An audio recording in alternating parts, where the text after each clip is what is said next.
என் பெயர் மாலா. எனக்கு 20 வயது ஆகிறது. நான் உத்தரப்பிரதேசத்தின் ஒரு நகரத்தை சேர்ந்தவள். இங்கு நான் என் அம்மாவுடனும் அண்ணாவுடனும் வசிக்கிறேன். என் அண்ணன் பெயர் ராஜேஷ். எந்த ஒரு தாயும் தன் மகன் மீது பெருமை கொள்வது போல என் அம்மாவும் என் அண்ணன் மீது அதிக பெருமை கொண்டிருந்தார். ஆனால் என் அம்மா என் அண்ணனை பற்றி அதிகப்படியான பொய்யான புகழ்ச்சிகளை சொல்வார். நிஜ வாழ்க்கையில் அவர் அவ்வளவு நல்லவர் இல்லை. கோபம் வரும்போது என் அண்ணன் என் அம்மாவிடம் சத்தமாக பேசுவார். மேலும் அவர் என்னை தொடர்ந்து படிக்கவும் விடவில்லை. ஆனால் என் அம்மா அவரிடம் மிகவும் கட்டாயப்படுத்தி கேட்டார். 12ஆம் வகுப்புக்கு பிறகு ஒரு பெண் வீட்டில் உட்கார்ந்தால் அக்கம் பக்கத்தினர் சிரிப்பார்கள், நிறைய பேசுவார்கள். அவளுடன் படித்த எல்லா பெண்களும் மேலே படித்துக் கொண்டிருக்கிறார்கள் என்றார். என் அண்ணனை பற்றி அக்கம் பக்கத்தில் உள்ளவர்கள் மரியாதை மட்டும் செய்யவில்லை, அவருக்கு மிகவும் பயந்தார்கள். ஒருமுறை அக்கம் பக்கத்து ஒரு பெண்ணை சில சுற்றி திரியும் இளைஞர்கள் தொந்தரவு செய்தபோது என் அண்ணன் அவர்களை அடித்து துவைத்து போட்டார்.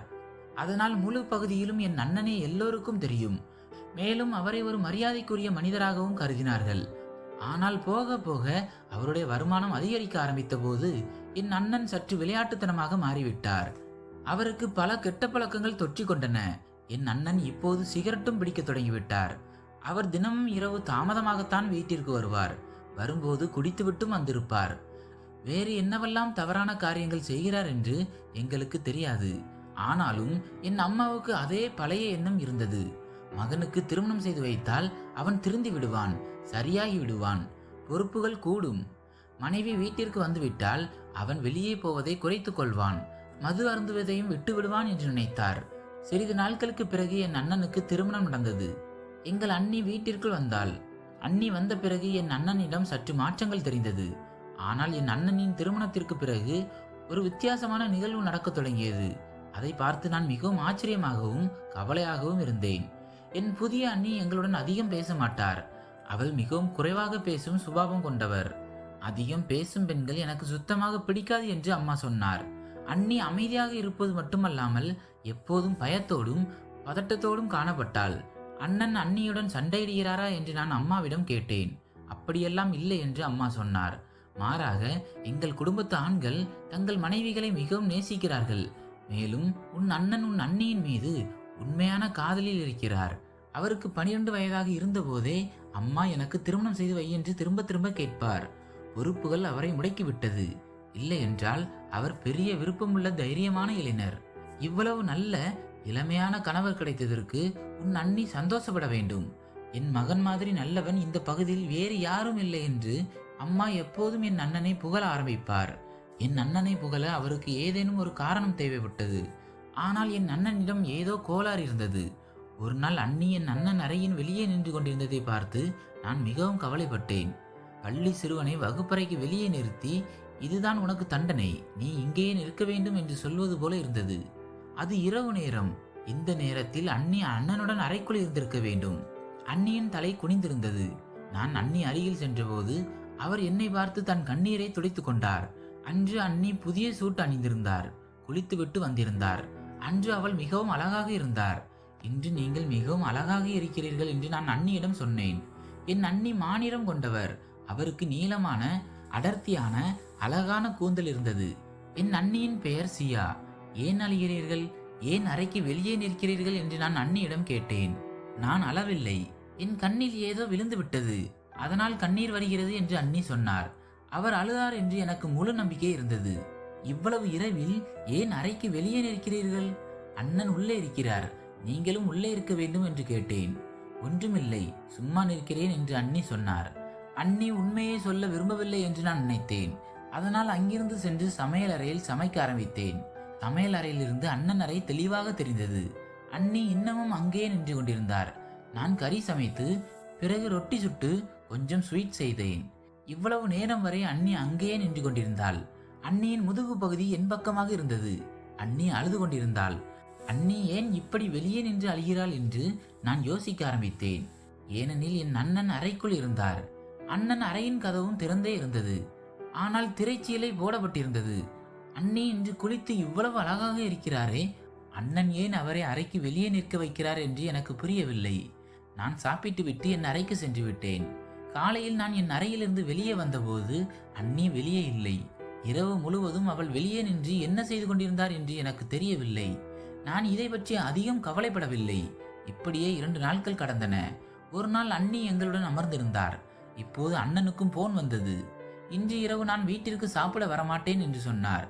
என் அண்ணனின் உத்தரவுப்படி அண்ணி தினமும் காலையும் இரவும் என் அண்ணனுடன் சேர்ந்துதான் சாப்பிட வேண்டும். அன்னிக்கு மிகவும் பசியாக இருந்தது. பரவாயில்லை, இன்று நீங்கள் எங்களுடன் அமர்ந்து சாப்பிடுங்கள் என்று நான் அண்ணியிடம் சொன்னேன். ஆனால் அண்ணி எங்களுடன் சாப்பிட அமர்ந்தவுடன் என் அம்மா, இந்த கெட்ட வாசனை எங்கிருந்து வருகிறது? அறையில் ஏதேனும் எலி செத்து விட்டதா? நான் இப்பதானே எல்லா இடத்தையும் துடைத்தேன். அப்போ இந்த வாசனை எங்கிருந்து வருகிறது என்று கேட்டாள். என் அண்ணி தலையை குனிந்து உட்கார்ந்து வேகமாக சாப்பிட்டு விட்டு அங்கிருந்து சென்று விட்டாள். சாப்பிட்டு முடித்தவுடன் தன் அறைக்கு சென்றாள். அவள் போனவுடன் துர்நாற்றமும் போய்விட்டது. என் அம்மா, வாசனையும் இவளிடமிருந்துதான் வருகிறது போல. ஆனால் இவள் அப்படிப்பட்டவள் இல்லையே, ஏன் இப்படி அசுத்தமாக தெரிகிறாள்? நான் அவளை பார்க்கிறேன் என்று சொன்னாள். இப்படி ஒருவரை பற்றி கேட்பது நல்லதல்ல. அண்ணி வருத்தப்படுவார். ஒருவேளை அவருக்கு குளிப்பது பிடிக்காமல் இருக்கலாம் என்று நான் அம்மாவிடம் சொன்னேன். ஏன் பிடிக்காது? இது என்ன டிசம்பர் மாதமா? ஜூன் மாதம். கோடை காலத்தில் எல்லோரும் தினமும் குளிக்க வேண்டும். குறிப்பாக திருமணமாகி வந்த பெண்கள் தங்களை மிகவும் சுத்தமாகவும் அழகாகவும் வைத்துக் கொள்ள வேண்டும். ஆண்களுக்கு இது போன்ற விஷயங்கள் தான் பிடிக்கும். நீ என் பேச்சை கவனத்தில் வைத்துக்கொள். உனக்கு திருமணம் ஆகும்போது தினமும் குளித்து சுத்தமாக இரு. சுத்தமாக இருக்கும் பெண்களையே ஆண்களுக்கு பிடிக்கும். இந்த விஷயத்தை உன் அண்ணிக்கு புரிய வைப்பது மிகவும் அவசியம். நான் அவளிடம் பேசி வருகிறேன் என்று சொல்லிவிட்டு என் அம்மா அங்கிருந்து சென்று விட்டாள். ஆனால் அம்மா அண்ணி அறைக்கு சென்று என்ன சொன்னாள்? அது அன்னிக்கு எவ்வளவு பிடித்தது பிடிக்கவில்லை என்று கடவுளுக்கு தான் தெரியும். ஆனால் நான் பார்த்தபோது அடுத்த நாளும் அண்ணி குளிக்கவில்லை. அண்ணி குளித்து 4 நாட்கள் ஆகியிருந்தது. காலையில் நான் பார்த்தபோது அண்ணி கையில் புதிய தங்க வளையல்கள் அணிந்திருந்தார். அன்னிக்கு தேவையான எல்லா பொருட்களையும் நானும் அம்மாவும் சேர்ந்துதான் வாங்கினோம். திருமணத்திற்கு பிறகு அண்ணி வெளியேயும் செல்லவில்லை. அதனால் நான் அண்ணி அருகில் சென்று இந்த வளையல்கள் எங்கிருந்து வந்தது என்று கேட்டேன். காலையில் உன் அண்ணன் கொடுத்தார் என்று அண்ணி சொன்னாள். ஆனால் அண்ணி அதிக சந்தோஷமாக தெரியவில்லை.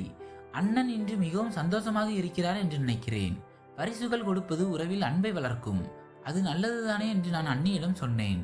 ஆமாம், இப்போது நல்ல மனநிலையில் இருக்கிறார். ஆனால் இரவு வரை எப்போது மனநிலை மாறும் என்று தெரியாது என்று அண்ணி மெல்லிய குரலில் சொன்னாள். ஏன் மனநிலை மாறும்? அண்ணனின் பேச்சை நீங்கள் கேட்கவில்லையா என்று கேட்டேன். ஒன்றுமில்லை என்று அண்ணி சொன்னாள். அண்ணி மிகவும் கவலையாக தெரிந்தாள். என் அண்ணி மிகவும் பயந்திருந்தாள். சிறிது நேரத்திற்கு பிறகு அவள் குளிக்க சென்றாள். அண்ணி, குளிக்கப் போகிறீர்களா என்று நான் கேட்டேன். அது நல்லதுதானே, இதை செய்வதற்கு யாராவது நம் மீது கோபப்படுவார்களா என்ன? அப்போது அண்ணி உடலிலிருந்து மிகவும் கெட்ட வாடை வந்தது. கோடை காலம் என்பதால் என் அண்ணி குளித்து வந்தபோது அவள் மிகவும் அழகாக தெரிந்தாள். அன்று அவர் பகலில் ஒரு நல்ல ஆடை அணிந்திருந்தார். குளித்த பிறகு நீங்கள் மிகவும் அழகாக இருக்கிறீர்கள் என்று நான் அண்ணியிடம் சொல்லவில்லை. ஆனால் நான் அவரை புகழ வேண்டும் என்று விரும்பினேன். அதனால் அவரை புகழ்ந்தால் எல்லோரும் சந்தோஷப்படுவார்கள் என்று அண்ணி நினைத்திருக்கலாம். ஆனால் என் அண்ணி எப்போது குளித்து தயாராக இருந்தாலும் என் அண்ணன் அவரை அறைக்கு வெளியே நிற்க வைப்பார் என்பதை நான் பார்த்தேன். இந்த முறை நான் அண்ணி அருகில் சென்று பார்த்தபோது அவள் அதிகம் அழுது கொண்டிருந்தாள். நான் அருகில் சென்று, அண்ணி, ஏன் அழுகிறீர்கள் என்று கேட்டேன். நீங்கள் சும்மா இருங்கள், இல்லை என்றால் உங்கள் அண்ணன் கேட்டு விடுவார் என்று அண்ணி சொன்னாள். ஏன் அறைக்கு வெளியே நின்று அழுது கொண்டிருக்கிறீர்கள் என்று நான் மீண்டும் கேட்டேன். ஒரு நாள் உங்களுக்கு எல்லாம் புரியும், ஏன் இது நடக்கிறது என்று. ஆனால் ஏன் இது எனக்கு மட்டும் நடக்கிறது என்று அண்ணி மேலும் அழ ஆரம்பித்தார். நான் அண்ணியின் கையை பிடித்து இழுத்து சென்று ஒரு பக்கம் நிறுத்தி, இன்று நீங்கள் எல்லாவற்றையும் தெளிவாக சொல்ல வேண்டும். ஏன் இது நடக்கிறது? ஏன் அறைக்கு வெளியே நின்று அழுகிறீர்கள் என்று கேட்டேன். உங்கள் அண்ணன் குடிப்பார் என்று உங்களுக்கு தெரியுமா என்று அவர் கேட்டார். ஆமாம், எனக்கு தெரியும். ஆனால் திருமணமாகி பொறுப்பு வந்தால் அவர் அந்த கெட்ட பழக்கத்தை விட்டு விடுவார் என்று அம்மா சொன்னார் என்று நான் சொன்னேன். அவர் ஏன் விடுவார்? அவர் எதையும் விடவில்லை. அவர் இன்றும் தினமும் குடிக்கிறார் என்று அண்ணி சொன்னார். அது சரி, ஆனால் இதற்கும் அண்ணன் குடிப்பதற்கும் என்ன சம்பந்தம்? நீங்கள் ஏன் இங்கு நிற்கிறீர்கள்? அண்ணன் ஏன் உங்களை வெளியே அனுப்பினார் என்று கேட்டேன். அதற்கு அண்ணி, எனக்கு தெரியாது, எனக்கு எதுவும் தெரியாது. நீங்கள் என்னை தனியாக விடுங்கள், நான் அங்கேயே நிற்க வேண்டும் என்று சொன்னாள். எனக்கு எதுவும் புரியவில்லை. சில நாட்களுக்கு பிறகு அண்ணி குளிப்பதை விட்டுவிட்டார். அவர் உடலிலிருந்து மீண்டும் துர்நாற்றம் வர தொடங்கியது. கோடை காலம். யாராவது 3 அல்லது 4 நாட்கள் குளிக்காமல் இருந்தால் இப்படிதான் ஆகும். அண்ணி அம்மா அருகில் வந்து அமரும் போதெல்லாம் என் அம்மா தன் கைகளால் மூக்கை பொத்திக் கொள்வார் அல்லது துப்பட்டாவால் மூக்கை மூடிக்கொள்வார். அப்படி செய்யாதீர்கள், அண்ணி வருத்தப்படுவார் என்று நான் என் அம்மாவிடம் சைகை செய்தேன். அதற்கு என் அம்மா, இவளுக்கு குளிப்பதில் என்ன பிரச்சனை? ஏன் குளிப்பதில்லை? இவள் அம்மா இதையெல்லாம் கற்றுக் கொடுத்து அனுப்பியிருக்கிறாரா என்று சொன்னாள். அம்மாவின் பேச்சை கேட்டு அண்ணி அதிகம் கவலைப்பட்டாள். அவளுடைய முகத்தில் வெட்கமும் தெரிந்தது. ஆனால் நான் பார்த்தேன், அண்ணி எப்போதெல்லாம் குளித்து தயாராக இருக்கிறாரோ அப்போதெல்லாம் அண்ணன் அவரை அரை வாசலில் நிற்க வைத்திருந்தார். ஆனால் அண்ணி குளிக்காத நாட்களில் என் அண்ணன் அண்ணியை அதிகம் கவனித்துக் கொள்வார். அன்னிக்கு பரிசுகள் வாங்கி வருவார். இரவு சாப்பிட ஐஸ்கிரீம் வாங்கி வருவார். என் அண்ணன் அன்னிக்கு இவ்வளவு செல்லம் கொடுத்தார், இவ்வளவு அன்பு காட்டினார். ஆனால் அண்ணி குளித்து புதிய ஆடைகள் அணிந்து தயாராக இருக்கும் நாளில் ஏன் என் அண்ணன் அண்ணியை அறைக்கு வெளியே நிற்க வைத்திருந்தார்? இதற்கெல்லாம் என்ன அர்த்தம்? ஆண்களுக்கு சுத்தமாக இருக்கும் பெண்களைத்தான் பிடிக்கும். உடலில் நல்ல வாசனை இருக்க வேண்டும். கூந்தலை நன்றாக பின்னி நல்ல ஆடைகளை அணிந்திருக்க வேண்டும் என்று அம்மா சொன்னாரே. என் அண்ணி மிகவும் அழகானவள். அவள் மாநிறம் கொண்டவள். எல்லா வண்ண ஆடைகளும் அவளுக்கு அழகாக இருக்கும். ஆனால் என்ன ஒரு விசித்திரமான விஷயம் என்னவென்றால், அண்ணி மிகவும் சுத்தமாகவும் அழகாகவும் இருக்கும் நாளில் அண்ணன் அவளுடன் சண்டையிட்டு வெளியே அனுப்பிவிடுவார். ஆனால் அவள் உடலில் துர்நாற்றம் வரும் நாளில் அண்ணன் அவளுக்கு நிறைய செல்லம் கொடுத்து நிறைய அன்பு காட்டி நிறைய பரிசுகளும் வாங்கி வருவார். இப்போது எனக்கு சந்தேகம் வரத் தொடங்கியது. இந்த வீட்டில் என்ன நடக்கிறது என்று நான் கண்டுபிடிக்க வேண்டும். என் அண்ணனுக்கு என்ன கெட்ட வழக்கம்? ஒரு நாள் நான் அண்ணியிடம் கேட்டபோது, உங்களுக்கு எல்லாம் தெரியும் என்று அண்ணி சொன்னாள். சில நாட்களுக்கு பிறகு எனக்கு வாய்ப்பு கிடைத்தது. எல்லாமே எனக்கு சாதகமாக நடந்தது. அண்ணி காலையில் திடீரென்று தன் தாயின் வீட்டிற்கு சென்றாள். அவருடைய அம்மாவுக்கு உடல்நிலை சரியில்லை என்று அவருக்கு தொலைபேசி அழைப்பு வந்தது. என் அம்மாவும் வீட்டில் இல்லை. அவர் என் அத்தையின் வீட்டிற்கு சென்றிருந்தார். அப்போது அண்ணி எனக்கு போன் செய்து, உங்க அண்ணன் என் போனை எடுக்கவில்லை. அவர் வீட்டிற்கு வந்தவுடன் நான் என் அம்மாவின் வீட்டிற்கு சென்று விட்டேன். அவருக்கு உடல்நிலை சரியில்லை என்று அவரிடம் சொல்லுங்கள். இல்லை என்றால் உங்கள் அண்ணன் என்னை கடுமையாக திட்டுவார் என்று சொன்னாள். ஏன் திட்டுவார்? அம்மா வீட்டிற்கு போவது ஒன்றும் கெட்ட காரியம் இல்லையே. நீங்கள் போகக்கூடாதா என்று நான் அண்ணியிடம் கேட்டேன். போகலாம், ஆனால் சொல்லாமல் போவது தவறுதானே என்று அண்ணி சொன்னாள். பரவாயில்லை, நான் இருக்கிறேன், நான் சொல்லிவிடுகிறேன், நீங்கள் நிம்மதியாக போங்கள் என்று நான் அண்ணியிடம் சொன்னேன். இந்த அவசரத்தில் அண்ணி தன் அறையை பூட்டவும் மறந்துவிட்டாள். அண்ணி வீட்டை விட்டு வெளியேறியவுடன் என் மனதில் ஒரு திட்டம் தோன்றியது. நான் என்ன செய்ய வேண்டும் என்று நான் முடிவு செய்தேன். என் அண்ணன் வீட்டிற்கு வந்து நேராக தன் அறைக்கு சென்று விட்டார். அறைக்கு வெளியே திரைச்சீலை போடப்பட்டிருந்தது. புதிதாக திருமணமானதால் வீட்டில் இளம்பெண் இருக்கிறார். அதனால் கதவு திறந்திருந்தாலும் திரைச்சீலையை இழுத்து விடுங்கள் என்று என் அம்மா அண்ணனிடம் சொல்லியிருந்தார். கோடை காலமாக இருந்தாலும் கதவை மூட முடியாது. அதனால் அண்ணனும் அண்ணியும் அறைக்கு வெளியே திரைச்சீலையை போட்டே வைத்திருந்தார்கள். அண்ணன் அறைக்குள் சென்று எனக்கு தண்ணீர் கொண்டு வா என்று சத்தம் போட்டார். நான் சீக்கிரம் குளித்து அண்ணியின் ஆடைகளை அணிந்து திரைச்சீலை முன் நின்றேன். என் அண்ணனுக்கு என் கால்கள் மட்டுமே தெரியும் விதத்தில் நான் நின்றேன். நான் சாதாரண பெண் இல்லை. நான் அண்ணியின் செருப்புகளையும் அணிந்திருந்தேன். என் நிறமும் அண்ணியின் நிறம் போலவே மாநிறமாக இருந்தது. நான் அறைக்கு வெளியே நின்று கொண்டிருந்தேன். என் அண்ணன் என்னை பார்த்ததும் வித்தியாசமான முறையில் பேசத் தொடங்கினார். முதலில் எனக்கு அண்ணனின் பேச்சுக்கள் புரியவில்லை. ஆனால் மெல்ல மெல்ல அண்ணனின் பேச்சுக்கள் எனக்கு புரிய ஆரம்பித்த போது என் காலின் கீழே இருந்த பூமி நகர்வது போல இருந்தது. என் அண்ணன், இன்று மீண்டும் குளித்து விட்டாயா? மிகவும் சுத்தமாக தெரிந்து கொண்டிருக்கிறாய். நீ குளிக்காவிட்டால் உன் அழகு போய்விடுமா? உன் நிறம் கருப்பாகி விடுமா? உன் கைகளும் கால்களும் கருப்பாகி விடுமா? நீ பெரிய பூஜை செய்யும் பெண் அல்லவா? நீ பெரிய நல்ல பெண் அல்லவா? உன்னை விட நல்ல பெண் இந்த உலகில் இல்லை. அதனால் தான் நீ தினமும் குளிக்கிறாய் என்று சொன்னார். என் அண்ணன் அவ்வாறு சொல்லிவிட்டு ஏதோ ஒரு பொருளை எடுத்து என் கால்களில் எறிந்தார். நீ இப்போது பேய் போல நின்றிருக்கிறாயா? இன்று நான் உனக்கு உன் தகுதியை காட்டுகிறேன். அடிக்க அடியால் தான் திருத்த முடியும், பேச்சால் அல்ல. அதனால் தான் நான் வருவதற்கு முன்பே குளித்துவிட்டு இங்கு வந்து நிற்கிறாயா? நான் வேண்டாம் என்று சொல்லியும் நீ குளிக்கும் தவறை எப்படி செய்தாய்? இன்று நான் உனக்கு நன்றாக புரிய வைக்கிறேன். தினமும் நீ பேச்சை கேட்பதற்கு பழகிவிட்டாய். இன்று நான் என் கைகளையும் உன் மீது பயன்படுத்தி பார்க்கிறேன். குளித்த பெண்களை எனக்கு பிடிக்காது என்று நான் உனக்கு சொன்ன பிறகும் ஏன் குளிக்கிறாய்? என் அண்ணன் மிகவும் சுத்தமாகவும் மோசமாகவும் கத்தி கொண்டிருந்தார். இன்றுதான் எனக்கு புரிந்தது என் அண்ணி ஏன் தினமும் குளிப்பதில்லை என்று. ஏனெனில் என் அண்ணன் குளிக்க வேண்டாம் என்று கடுமையாக தடுத்தார். மேலும் குளிப்பதற்காக அவளுடன் சண்டையிடுவார். ஆனால் அண்ணி குளிப்பதால் என் அண்ணனுக்கு என்ன பிரச்சனை என்று எனக்கு புரியவில்லை. என் அண்ணன் மேலும் பல விஷயங்களை சொல்ல ஆரம்பித்தார். நான் உனக்கு ஒரு வேலையை செய்ய வேண்டாம் என்று சொன்னேன். ஆனால் நீ இன்னமும் அதையே செய்கிறாய். நீ அடம்பிடிக்கிறாய். நான் உன் மீது கோபப்பட வேண்டும், உன்னை அடிக்க வேண்டும், உதைக்க வேண்டும் என்று நீ விரும்புகிறாயா? சிறிது நேரத்திற்கு பிறகு என் அண்ணன் மோசமான வார்த்தைகளை பயன்படுத்த ஆரம்பித்தார். இனி என்னால் பொறுமையாக இருக்க முடியவில்லை. நான் திரைச்சீலையை விலக்கி அண்ணன் அறைக்குள் சென்றேன். என் அண்ணன் என்னை பார்த்து மிகவும் அதிர்ச்சியும் குழப்பமும் அடைந்தார். ஆனால் நான் என் அண்ணனை பார்த்தேன். என் அண்ணன் ஏதோ வித்தியாசமான பொருளை சாப்பிட்டுக் கொண்டிருந்தார். அதிலிருந்து மிகவும் கெட்ட துர்நாற்றம் வந்தது. என் அண்ணன் என்னை தன் அறையில் பார்த்துவிட்டு, நீ உன் அண்ணியின் ஆடைகளை அணிந்து இங்கு என்ன செய்கிறாய்? உன் அண்ணி எங்கே என்று கேட்டார். அண்ணி தன் அம்மாவின் வீட்டிற்கு சென்றார் என்று நான் சொன்னேன். நீங்கள் இந்த கெட்ட பொருளை ஏன் சாப்பிடுகிறீர்கள்? இதை சாப்பிடுவது சரியல்ல. இதை நீங்கள் சாப்பிடக்கூடாது என்று நான் அண்ணனிடம் சொன்னேன். என் பேச்சை கேட்டு என் அண்ணன் மிகவும் ஆச்சரியப்பட்டு தன் தலையை குனிந்து கொண்டார். நீ என் பேச்சுகளை எல்லாம் கேட்டுவிட்டாயா என்று அவர் என்னிடம் கேட்டார். ஆமாம், எல்லாவற்றையும் கேட்டுவிட்டேன். என்ன விஷயம்? இப்போது நீங்கள் என்னிடம் சொல்வீர்களா? ஏன் அண்ணியுடன் இப்படி நடந்து கொள்கிறீர்கள்? உங்களுக்கு இவ்வளவு நல்ல மனைவி கிடைத்திருக்கிறார், ஏன் அவரிடம் இப்படி நடந்து கொள்கிறீர்கள்? அண்ணி குளித்தால் என்ன ஆகிவிடும்? மேலும் நீங்கள் இங்கே அமர்ந்து இந்த கெட்ட பொருளை ஏன் சாப்பிடுகிறீர்கள்? வீட்டில் இவ்வளவு நல்ல உணவு சமைக்கப்பட்டிருக்கிறதே என்று நான் கேட்டேன். அண்ணி தன் அம்மாவின் வீட்டிற்கு சென்று இருக்கிறார். அவருடைய அம்மாவுக்கு உடல்நிலை சரியில்லை.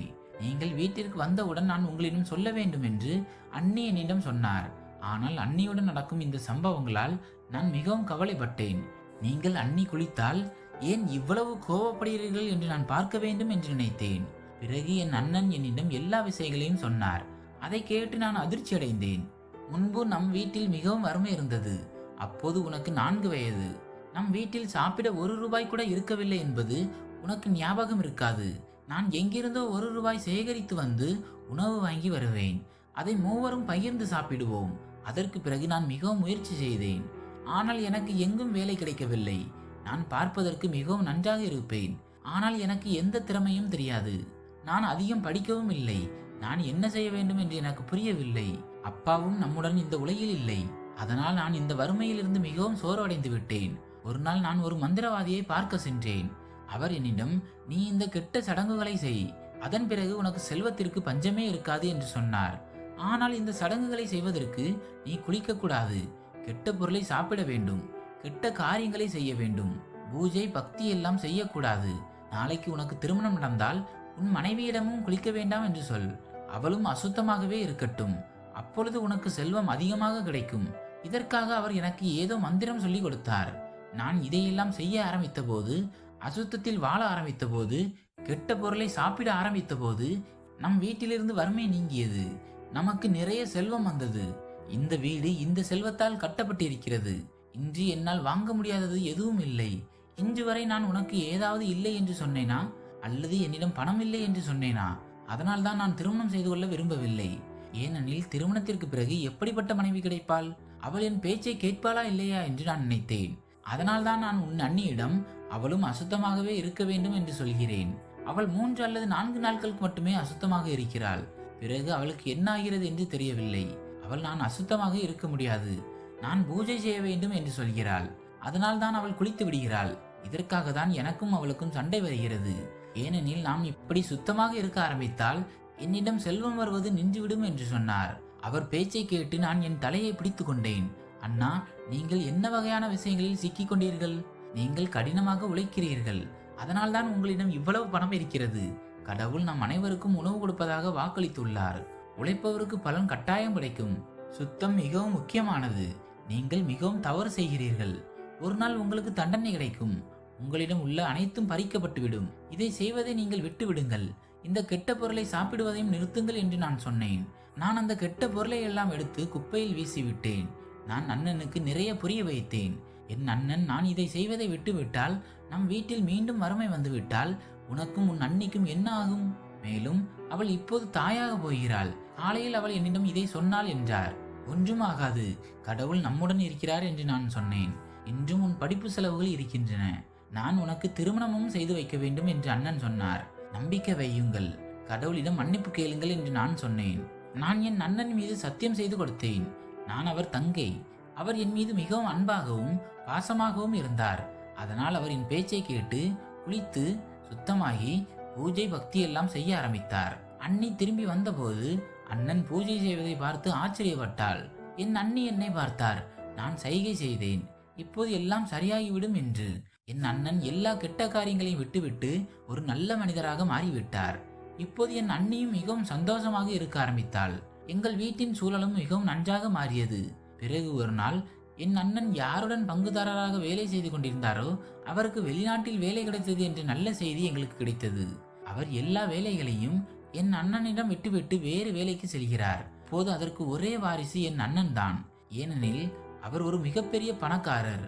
அவருக்கு இந்த சிறிய லாபம் தேவையில்லை. எல்லா கெட்ட காரியங்களையும் விட்ட பிறகும் என் அண்ணனுக்கு லாபம் தான் கிடைத்தது.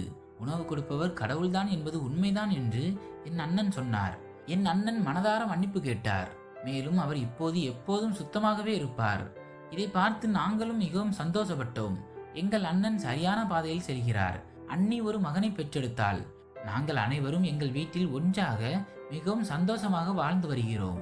ஆனால் இன்றும் நான் யோசிக்கிறேன், என் அண்ணனை இந்த காரியத்தை செய்ய வைத்தவன் ஒரு மிகப்பெரிய மனிதன். ஏனெனில் இதுபோன்ற சடங்குகள் உண்மைதான். மேலும் இந்த சடங்குகளை பூர்த்தி செய்ய ஒருவர் அசுத்தமாகவே இருக்க வேண்டும், கெட்ட பொருளை சாப்பிட வேண்டும், பூஜை பக்தியை விட வேண்டும் என்பது உண்மைதான். மக்கள் இதுபோன்ற சடங்குகளை செய்கிறார்கள். ஆனால் இந்த சடங்குகளால் எந்த பலனும் இல்லை. ஏனெனில் உணவு கொடுப்பவர் கடவுள்தான். இந்த கெட்ட காரியங்களில் ஈடுபட்டு உங்கள் நன்மைகளை வீணாக்க கூடாது. எந்த ஒரு மந்திரவாதியிடமும் சிக்கி இதுபோன்ற தவறான காரியங்களை செய்யாதீர்கள். ஏனெனில் நாம் உண்மையான மனதுடன் உழைத்தால் அந்த உழைப்புக்கான பலன் கட்டாயம் நமக்கு கிடைக்கும். நண்பர்களே, இந்த கதை உங்களுக்கு பிடித்திருந்தால் வீடியோவை லைக் செய்யுங்கள். சேனலுக்கு புதியவர்கள் என்றால் சேனலை சப்ஸ்கிரைப் செய்து கொள்ளுங்கள். நன்றி.